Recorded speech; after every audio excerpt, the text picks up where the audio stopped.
Welcome back to Dreaming Against the Machine. I'm your host, Adam Becker. This week's guest is science fiction author Becky Chambers. And she's one of my favorite science fiction authors who's working today. And the reason is just that her work is so warm and so welcoming.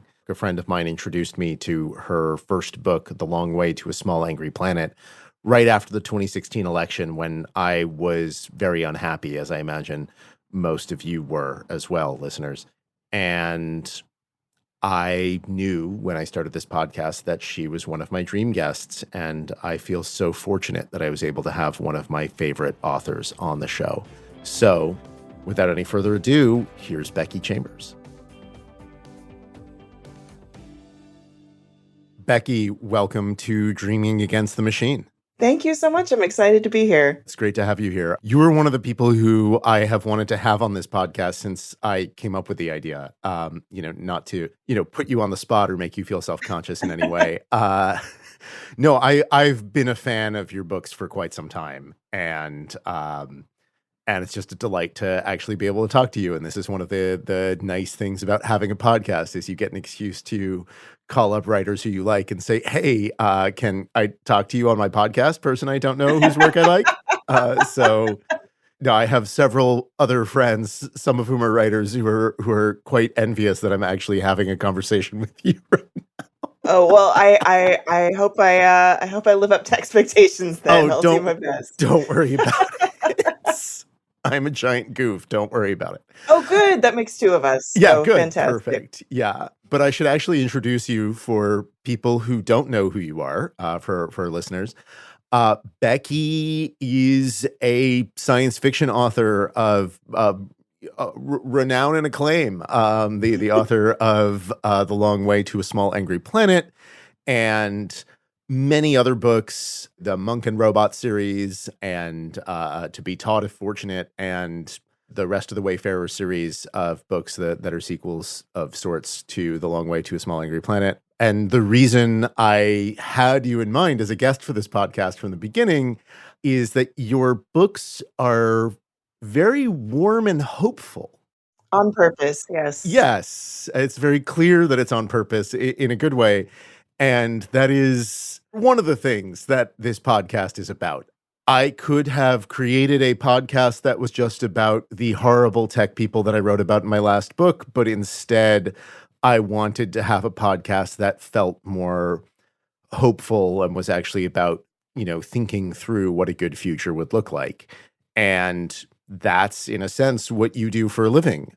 So, Becky, what does a good future look like? How do we fix everything? How do we fix everything? Oh, good. I think I can solve that in 5 minutes. No problem. Yeah. Here's the thing about sort of a roadmap to a better future, right? Yeah. I don't believe there is a single solution yes, for this. And this is the best possible answer. Fantastic. Because that thinking is what gets us into these problems. Yes, this idea indeed. that there is one solution, or worse, there is one guy who's going to fix the whole thing. And that's how we end up with the aforementioned horrible tech people. It's like, oh, this guy, he's brilliant. He's going to fix everything. No, he's not. Yeah. He's absolutely not. The answer comes in lots of different solutions, applied where appropriate, in the places that they are appropriate, solutions that are defined by the people affected by those decisions. Mm-hmm. There are myriad answers to this question, and none of them are perfect. I think that's the other thing to remember is that the work never stops, right? We all want there to be an easy fix or like a permanent fix, right? And here we all are in our solar-powered utopia, and like it all just works now, and we don't have to do anything else. That would be fabulous. It's not going to happen because that's not how anything works. Yeah. The way to the way to fix the future, I say, as if I had any idea what I'm talking about, is to understand that the future is a work in progress constantly, and that it may not be a future that you yourself see, right? That it may be a future that you're helping to build for someone else, that it will look different for someone else, that there will be problems with it. And so I think the first step is just admitting this is complicated. This is imperfect. It is temporary. We are going to make mistakes, but we're going to do our best anyway. That's, I think, really the only place to start. Okay, well, that's the podcast. That's It's it. been Cool. great It's having been you on great Dreaming being Against the here. Have a Machine. great rest of your Yeah. day. Have a great day. Yeah. Um, I do want to go back to something that you said when I was introducing you. You said that your books are intentionally warm and hopeful. I would love to hear more about how you do that and why you made the choice to do that. I think that when telling stories about the future, which is in essence what science fiction is, we're telling stories about worlds that could be, Yeah. even if they are actually impossible in our real world. We're talking, it's all one big what if, Yeah. right? What if this? What if that? What if we tweak this one thing? How would that change what our reality looks like?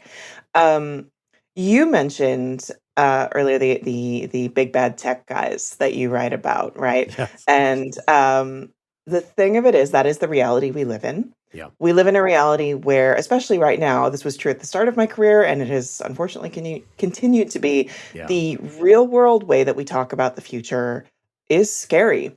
Yeah. It's scary, it's upsetting, it's enraging. It's something that the vast majority of us have zero power over, right? And so there is a pervasive sense of anger, exhaustion, and hopelessness when we have conversations about the future. It's something a lot of people despair over, right? Science fiction is always a reflection of reality, even though even when we are playing really fast and loose with the laws of physics or what's possible, it still is a reflection of the time we're living in. Yeah.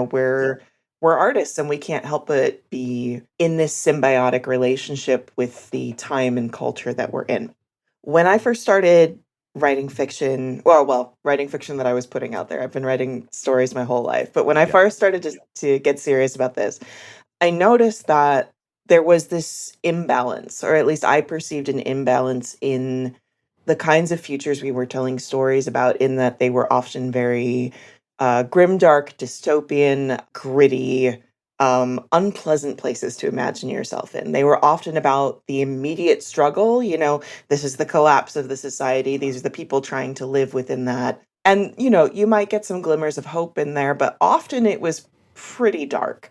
And I do think those kinds of stories are important. I really strongly believe that. And I enjoy those stories Yeah. too. They are our way of facing our fears and finding catharsis in sharing, hey, I find this story, I as a writer find this story scary. Do you also find this scary? That there is a sense of community that you can build in that. We're all in this boat together, right? But I also felt that we weren't seeing a ton of futures that felt like something to point your compass toward. I don't Mm. mean like, again, going back to this idea of, and everything just works and we're all happy now, but more an idea of, this is a future I actually want to be a part of. This is a future I could see myself in. This is a future I feel comfortable in. This feels like something that would make the struggle worth it. Um, and so I tend to be very interested in writing stories that take place well after the collapse, or after everything falls apart. What is it that we've rebuilt? What's happening there? What are the problems that still exist there? But really, like, what was it that made um, the long hard slog of generations past? What made that worth it? Um, I see that as not the only ingredient that should be in our storytelling ecosystem, but a necessary one. Like, I do see it as something that is in conversation with the scary futures, with the darker futures. I feel like the niche I like to occupy is balancing that out. Why are those futures so often for you set in space? Well, that's a great question. Space is what affected my whole worldview. Yeah. When I was in my tweens. Now, granted, I grew up in a family very involved in space science, so it's weird to say that like my tweens is when I got into it. But really, like, space was just kind of what my family did. Like, my dad was an aerospace engineer, my mom was an astrobiology educator, and I so I grew up in that and it was always just around, but it was really my tweens when I sort of fell in love with it on my own terms. There was just this whole convergence of things that happened in my life then. Things like, we got the National Geographic issue with the Hubble photographs. And I remember lying on my terrible carpet in my childhood bedroom, poring through those pictures and thinking they were just the most beautiful thing I'd ever seen. The movie Contact came out, and that was my Yeah. introduction to Carl Sagan. Mm. And I just vacuumed up all of his writing. I was enormously into Star Trek as a kid. The movie First Contact came out during that time as well, and You sort of you were just reignited that fire. hitting all of the stuff from my own childhood. This is incredible. Right? This is I great. mean, it Yeah. was it was understanding that cosmic perspective, understanding the simultaneous beauty and insignificance of human existence. Understanding um, things like the overview effect, Yeah. how when astronauts go out to space, they often have these very profound, transformative moments of looking back at Earth and coming home and being like, I need to help. I need to, they go into public service, they go into humanitarian sectors, like there is something that happens to you out there. Yeah. And that understanding is what me um makes me want to help, makes me want to follow the campsite rule and try to leave the world just a smidge better than it was when I stepped into it. um and I'm just one person writing books. I don't have like a super inflated sense of my own self-importance here. I'm just one book on the shelf, but like that is what drives my work. And so it just that's just the sandbox I love to play in. It's the Mm. sandbox I always loved to play in as a kid. I loved stories about spaceships. I loved imagining myself in a spaceship. And that hasn't changed. I mean, maybe that'll change down the road, but Mm. for now, that's where my imagination lives. I love this, and not just because you're basically describing my own childhood in lots of ways. Huge Star Trek fan, huge Carl Sagan fan, just vacuumed up everything I could find of both of those, both Sagan and Star Trek, and any sort of space-based science fiction that I could find. Um, and then went off and did a PhD in cosmology. So this is all very familiar for me. I'm gonna push you a little bit though, and I wanna be clear. This is like, I don't want this to be me asking the questions and you answer the questions. This is a conversation. Have you found some people maybe take it too literally? That the future has to be in space. I think you know what I'm Uh-huh. getting at. I know exactly what you're getting at. I know Yeah, exactly what you're getting at. Yeah, I think there are a lot of people who take it too literally, and I think yeah, there are a lot of people who clearly have read books that they didn't understand. And I yes, don't mean that in a gatekeepy way. I don't mean that in a literary snob sort of way. The point of these stories, well, let me back that up because there are definitely stories that fall into the category I'm about to describe. sure. If you think that humans should be in space for reasons of manifest destiny, Yeah. you have missed the point entirely. And yes, there have been plenty of works of classic science fiction that Yes. push that narrative, and we are all working within that tradition. And there is a lot of conversation, both, just sort of, over the coffee table conversation, and also the conversation that is happening in our work Yeah. in contemporary science fiction about that legacy and how we grapple with that legacy, because Yeah. we are dealing with a lot of ideas that are rooted in a very military, colonialist sort of future. Yeah. And I know that's not what a lot of us want. That's not how you and I came here when we No. were reading space stories as a kid. That's not what we were picking up out of it. No. And so it is a complicated legacy, and it's one we have to deal with. And that's true in the real world of human spaceflight as well. Yeah. We like to talk about it as though it's this, it's always been this unifying, like, humanistic endeavor. It was born out of the Cold War. Like, let's Yep. be extremely clear about this. And it is still um, funded largely Yeah. for reasons of political posturing, and nowadays also out of resource extraction and Yep. market domination. Like, these are not things that this is not a space program that I want to be on board with, right? Like, if you Yeah. said, "Would you like to ride on this specific rocket ship?" Absolutely not. I believe in space exploration for reasons of exploration. It's right there in the world. I want to go out there and find out what's there. I don't want to go out there and plant a flag.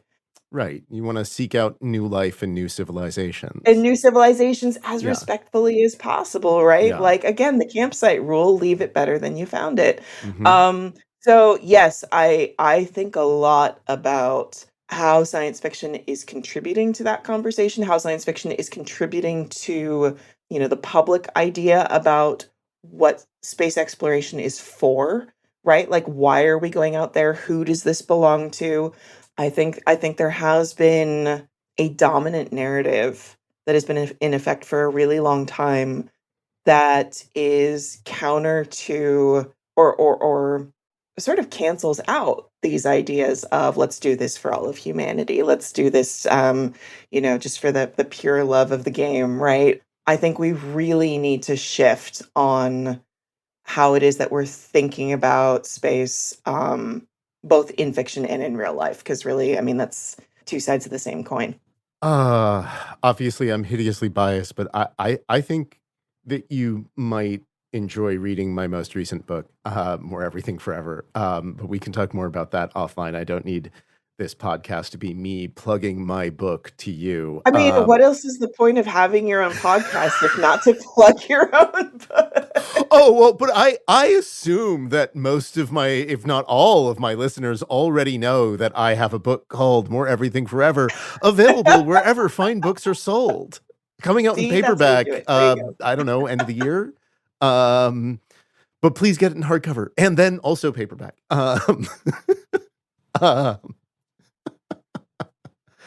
Uh, no, I mean, this is something that I struggle with both as a writer and as a uh, I don't know what the right word is for this. I'm just going to go with junkie, sci-fi junkie. Like, cause I almost want to say consumer, but I hate that. Oh yeah, no, that's gross. Yeah, Yeah. exactly. It's super gross. So, someone who reads and has always read just copious quantities of science fiction.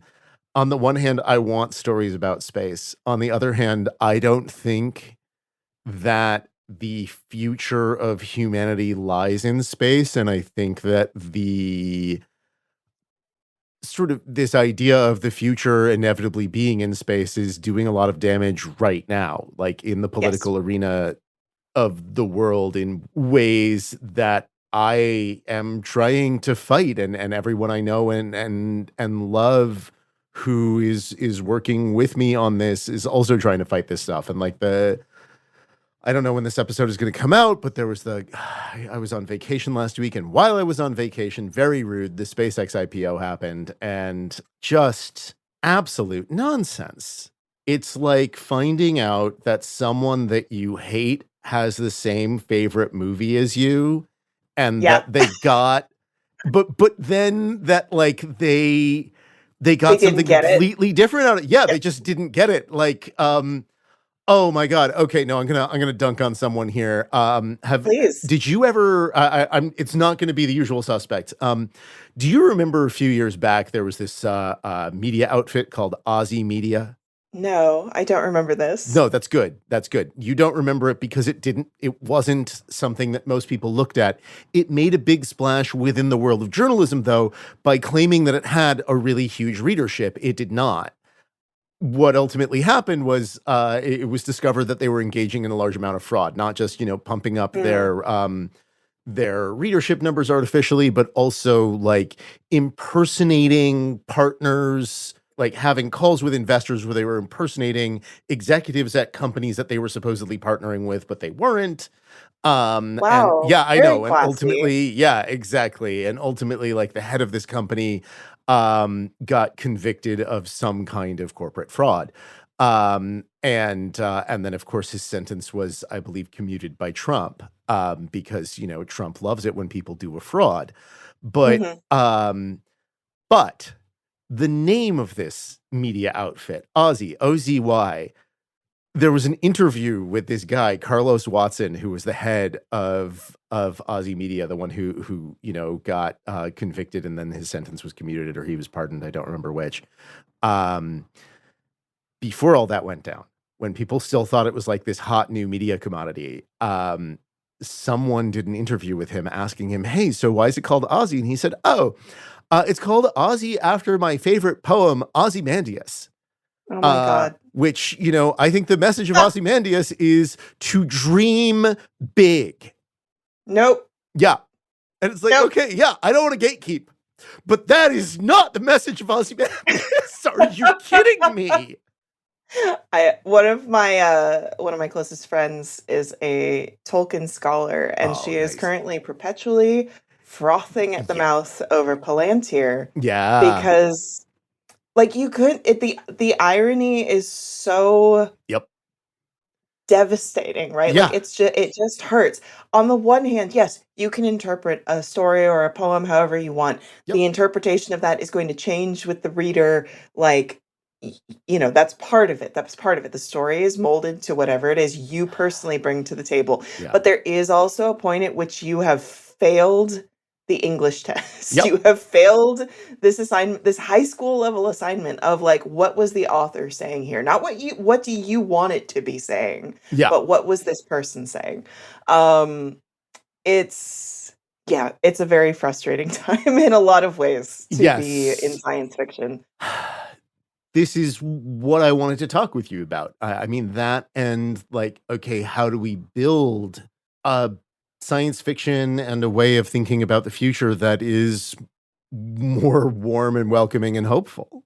I think it's tricky because um we are dealing with, the opposition here is the richest and most powerful people on earth. Yeah. And that's hard. That's hard when we're talking about, the rest of us looking at this and being like, yeah, we want to go to space, but not like this.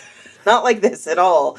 And to be clear, like, I don't believe in, like, a that this sort of actualization thing of, like, humans need to be in space, like that's where we're supposed to go. No, I just think it's neat. I think that we should be studying space however we're doing it, whether that be Yeah. with robots or with people, whichever way is best. But I think the question of why we are doing this always needs to be at the forefront. It can't just be we should go because we should go. That's how you break everything. Yeah. So I think it's tough, right? Because when I say we, I'm talking about you and me and everybody we're in community with. We're talking about scientists who are constantly scrambling for grant money, and we're talking Yeah. about writers, a famously stable group of people who are cash. Financially stable, mentally stable. Yeah, absolutely. But I mean, the thing of it is, it's like it's this very grubby capitalist thing, right? Because Yes. it's like, on the one hand, I don't want it to come down to who has the money and the power, but that is unfortunately what it comes down to. But it Yeah. doesn't mean that we are then powerless, Yep. right? It's not zero sum. We Hmm. have the ability to tell stories. We have the ability to still be, um, trying to shift this narrative in our own way. We have the ability to do what's in our power to do, whether that be writing a story in which, we're going about this differently, whether that be engaging in citizen science, whether that be going to a public star party, something like that. Like, there are still things we can be doing Yeah. within our own communities, within our own little, our tiny little ponds, to be shifting this and to be, getting the word out there that no, space actually is for everybody. It sounds trite, but it's true. We are the universe. It Yep. equally belongs to all of us. Back to Carl Sagan, because everything goes back to Carl Sagan. But this idea of the momentary masters of a fraction of a dot, Hmm. right? Yep. These people who are not reading the books and who are, seeing the cosmos as their own playground, they too are temporary and they Yeah. too are stardust, you know. Um, it's tough out there right now and it is demoralizing, I think, in a lot of ways. But for me, at least, that just makes me double down all the harder on being like, no, it doesn't have to be like this. Um, and I think that's all we can do when facing something that seems um impossible or inevitable is just to say, well, no, it doesn't have to be. You are also echoing stuff that's in More Everything Forever. I have to stop saying that, but Well, here, you know what? To yeah. make you feel better, I'll plug a book too. Oh How yeah, about that? please. Yes. Yes. Now we're both. Now we can both feel a little bit grubby Yeah, about yeah, it, and yeah. both feel a little like, I hate doing this. Yeah, But yeah, no. self-promotion is the literal worst thing. It's the literal actual worst. It's Yeah. the literal actual worst. It's why I'm very glad to be so a bit of shop talk here, but it's why I personally really like being traditionally published because Yeah. somebody else handles all the publicity and all Mhm. the marketing stuff that makes me want to go bury myself in a hole, Exactly, you know. yes. Yeah, no, ugh. Yeah. But I will just note Yes. because it is relevant that your question of, you know, how do I feel about the current state of space exploration? What are my feelings about humanity in space? Should you perhaps happen to read my upcoming book, As You Wake, Break the Shell, which will be out this October, you may notice a shift in my feelings about a human future in space. So Oh, well, now I'm even more excited to read it. I'm looking forward to it. Unfortunately, we still live in capitalism, and that means we need to talk about our partners and sponsors. But fortunately, our partners and sponsors are great. And if you want to support Dreaming Against the Machine directly, you can join us on Patreon, where $5 a month gives you the chance to ask questions of upcoming guests and a dedicated stream of cat pictures. We love our patrons, and we also love being a part of the Multitude Collective at multitudeshows.com. Multitude is a podcast company made up of passionate people creating shows you can count on.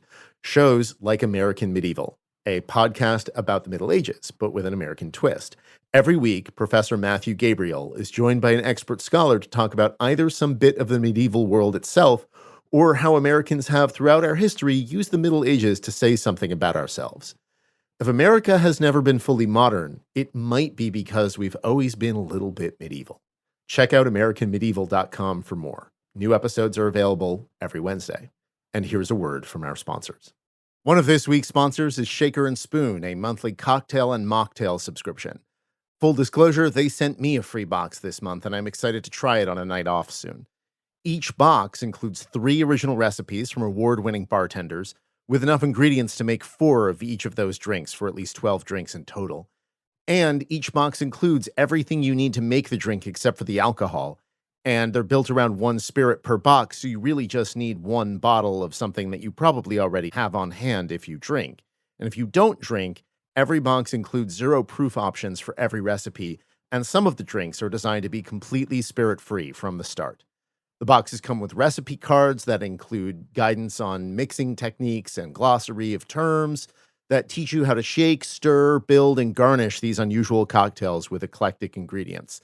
And they also include everything else that you need to try out these drinks, like custom syrups, bitters, extracts, garnishes, and aromatics. And so you can try the drinks without going off and buying full bottles of niche ingredients that you'll never use again. It's a great idea for date nights or hosting a party or bringing a gift to someone else's party. And you can always skip or swap boxes or even just buy individual kits or ingredients without subscribing. So you can try this stuff out at their website, shakerandspoon.com. Use code DATM for 10% off your purchase. I actually have some sort of shop talky things I want to talk with you about. What are the nuts and bolts of it for you? Like, how do you actually go about building a world that feels warm and cozy and welcoming? I mean, like, I hear people use the term like hope punk, and I never love labels. How do you feel about, like, are there labels that you are okay with for the particular subgenre that you work in? I'm comfortable with whatever labels people want to give my work. Like, if Hmm. they're useful for other people, that's fine. From my point of view, I just write science fiction. Yeah. Full stop. Yeah. Like, I am not I'm not trying to hit a particular subgenre shelf. Yeah. I'm just writing what I write, and however people want to shelve that, that's good by me, you Yeah. know? So, and nuts and bolts, Yeah. right? Largely in my work, I am interested in quiet stories about ordinary people within bigger, more fantastical universes. Not universally true across everything I've written, but largely I am writing very character driven work that is very focused on sort of small everyday things. I will be the first person to tell people, if you're looking for like a big crunchy planet exploding plot, I am the last person you read, right?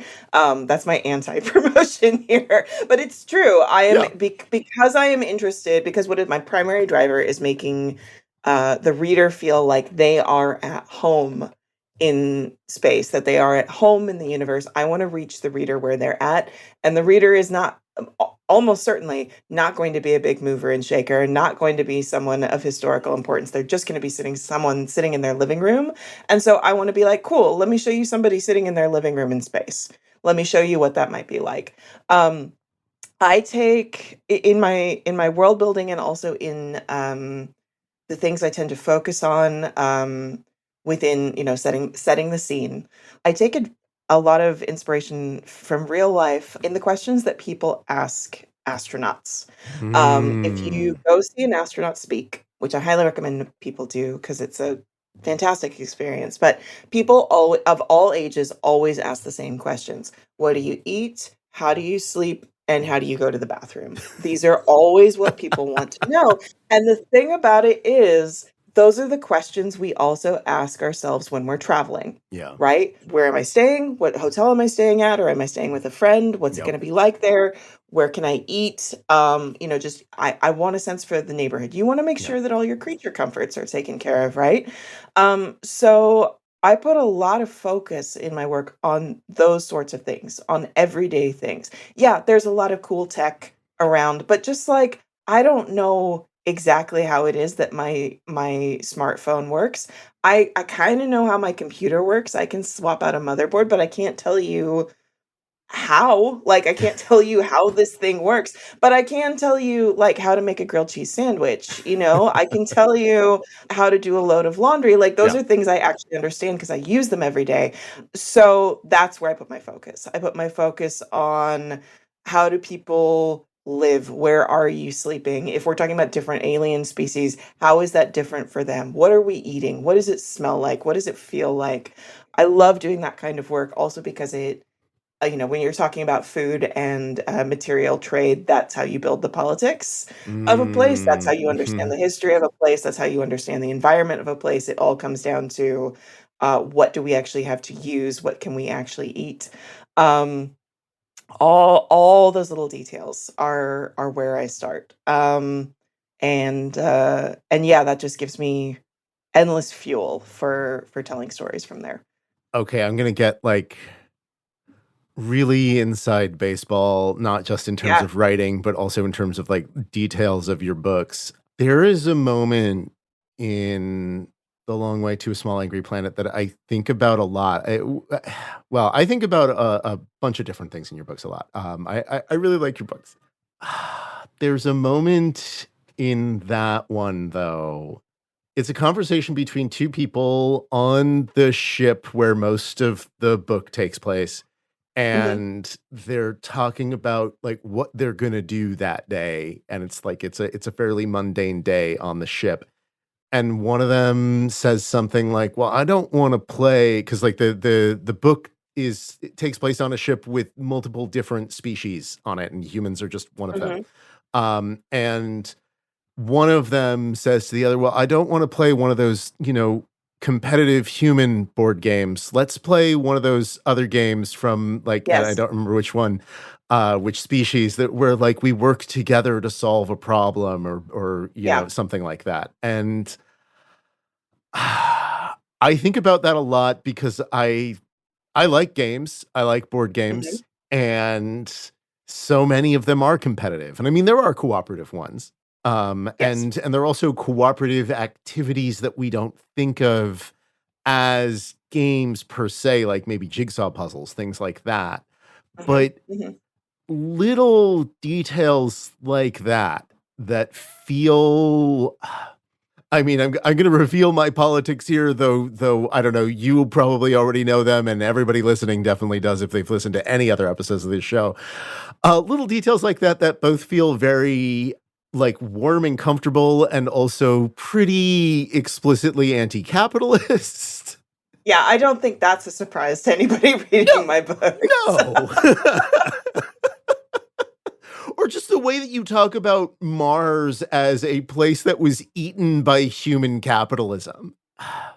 How did you make the decision to do things like that?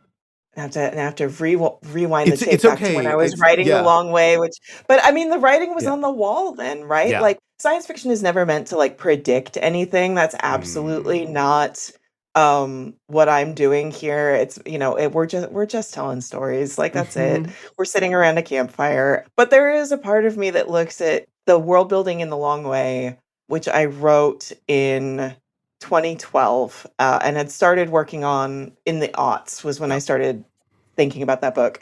This idea of all the rich people went to Mars when the Earth's ecosystem started to collapse, Mhm. and all the people left on Earth, it was a huge catastrophe for them, and they had to scramble to leave Earth because Earth was no longer habitable by humans. And so what you end up with several hundred years later is this big cultural split Yeah. between the humans who stayed in the solar system, largely anchored around Mars, and the humans who boarded generation ships to go elsewhere.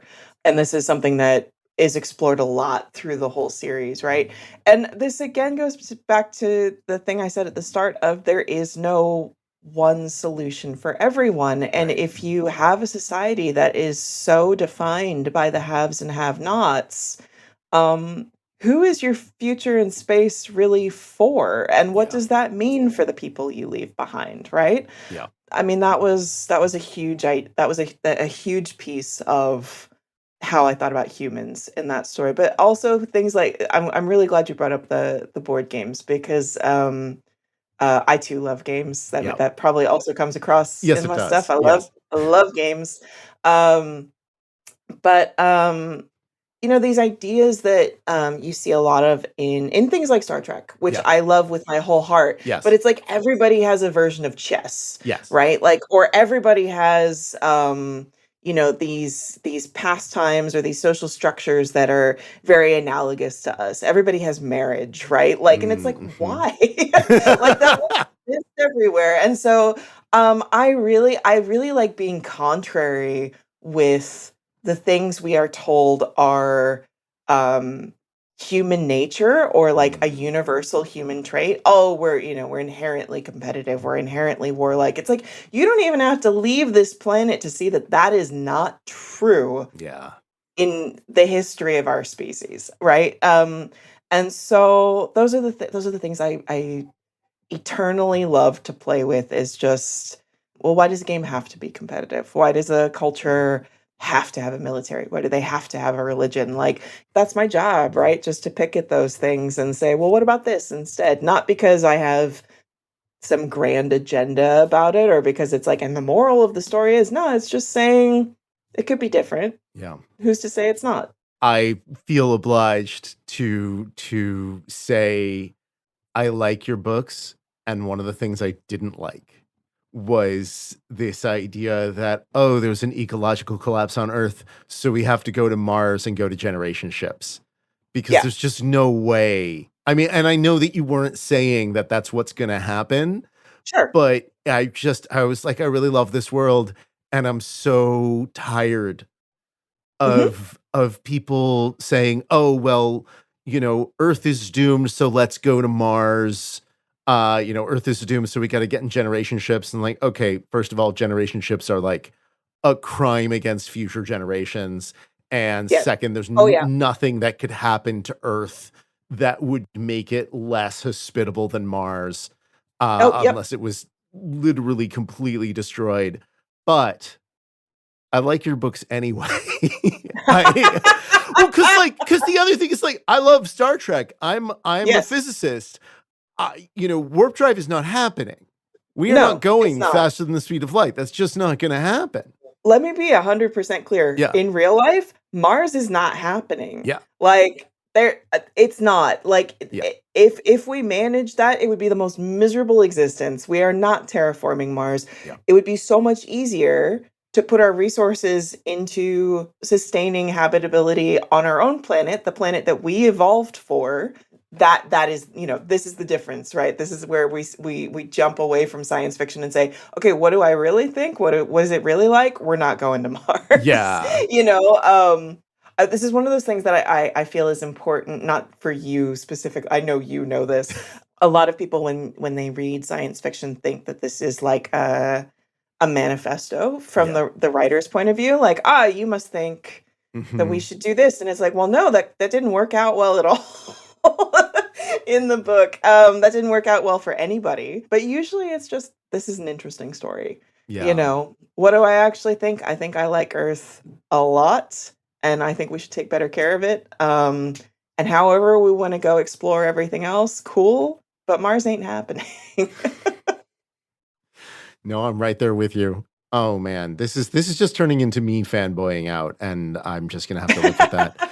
But this is so in the third book in the series, the name of which I'm blanking on. Record of a Spaceborne That's Few. the one. Yeah. You do a nice job of talking about these sorts of generation ships as these closed ecological systems. And then somewhere toward the end of the book, or maybe it was in the acknowledgments, I don't remember, you point out, well, this is a closed system too here on Earth. And these systems, our activities throw them out of whack the same way that the characters in that book end up having to deal with that happening on their ships. It was interesting to see such an ecological focus in an entirely artificial ecology in the book. I think this is obvious from that book that I think generation ships are a fantastic metaphor for our planet. It's that classic Buckminster Fuller idea of spaceship Earth, right? I think part of our problem in a global sense is that it is so hard for us to understand the scale of things and the interconnected nature of things. And that's just a limitation of our biology. Honestly, we're just animals. Like, we're probably not smart enough to be able to grasp everything the way we want to. And I think it would, in a lot of ways, be easier to have the sort of focus that the people in that fictional culture do on resource management and on understanding that they do not have any more stuff coming from anywhere else. They're floating around in space. They do not get more metal. They do not get more water. Like, this is what they have, and they have to be able to reuse it.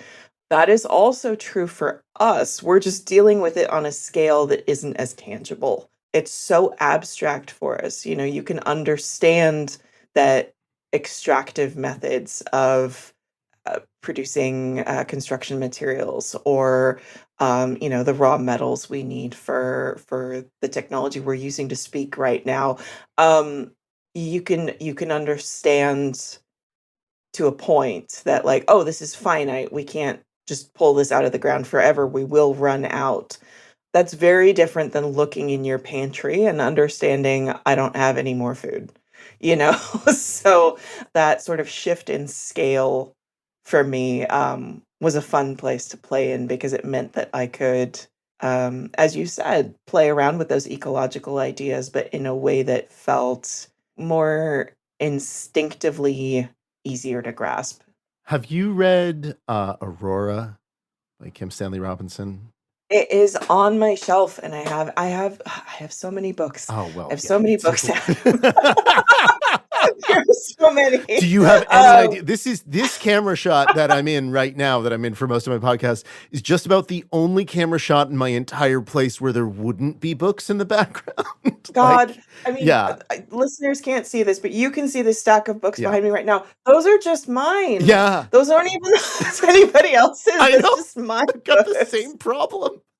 God, like, there's so many. Well, the reason I bring up Aurora, though, Yes. and also Stan is a lovely guy. We've had him on the podcast. He's wonderful. But that book does such a nice job, I think, of articulating in the context of science fiction, like exactly why generation ships are such a the word that keeps coming to mind for me is crime. Mm-hmm. It is. And I'm going to spoil a scene at the end of the book.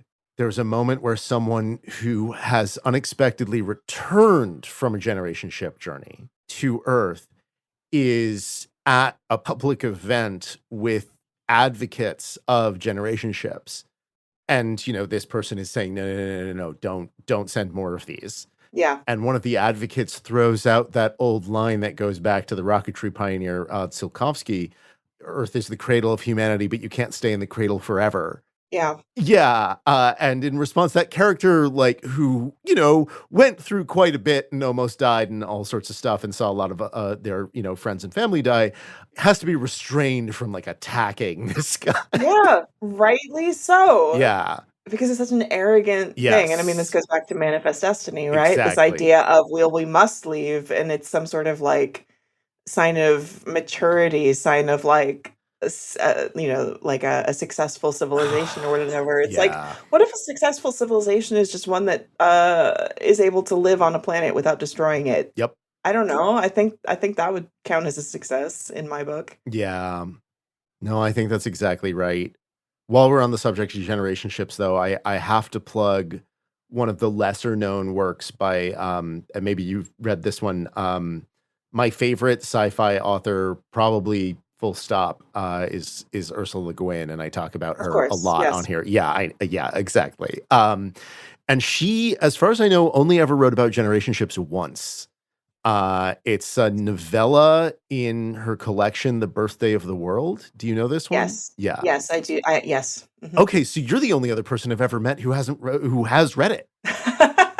I love Le Guin. Le Guin is Yeah. also, going back to like Carl Sagan, Star Trek, all of that is why I loved space. Yeah. Ursula Le Guin is why I wanted to write science fiction. Like full yeah. stop. She's the one who made me realize what you could do Yeah. with science fiction, that it didn't just have to be robots and lasers. As much as I genuinely wholeheartedly love robots and lasers, Sure. but she was doing something else. And Yes.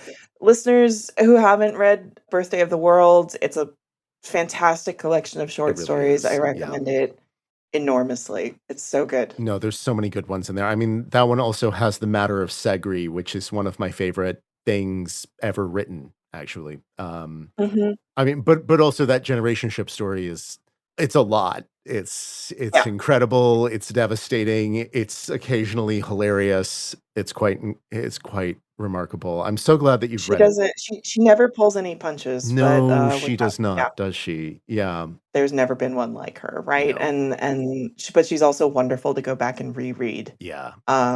Especially because, reading her in my teens, there was a lot of it that I didn't quite get yet. Or at least I got in a way that was appropriate for me at the time, but then going back 10, 20 years later, it's like, oh.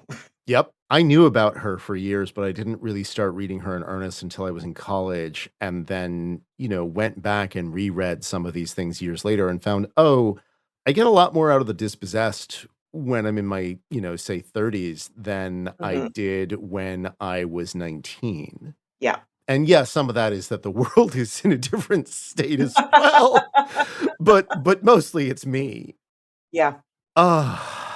It's been such a delight talking with you. I think we do have to wrap up.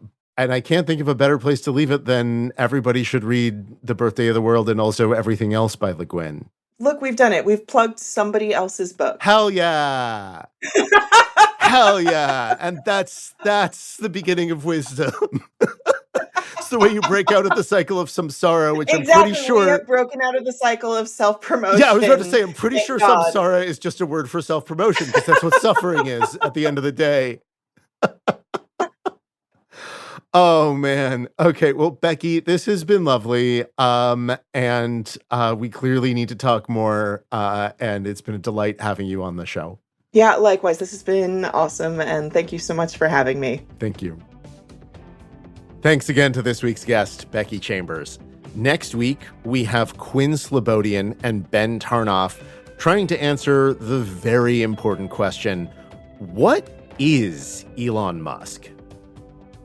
To submit questions for future guests and to suggest other guests, and to see more pictures of Bobka, join the conversation on Patreon. You can also find us on YouTube, on Instagram at DATMpod, on the web and on Blue Sky at dreamingagainstthemachine.com, or just find us wherever you get your podcasts. Dreaming Against the Machine is a proud member of Multitude Productions. Our executive producer is Nick Carissimi. Our theme music is by Jared Emerson Johnson. Our show logo is by Nick James. And our fearless leader is Bobka, the greatest cat in the observable universe. I'm Adam Becker, and I'll see you next week.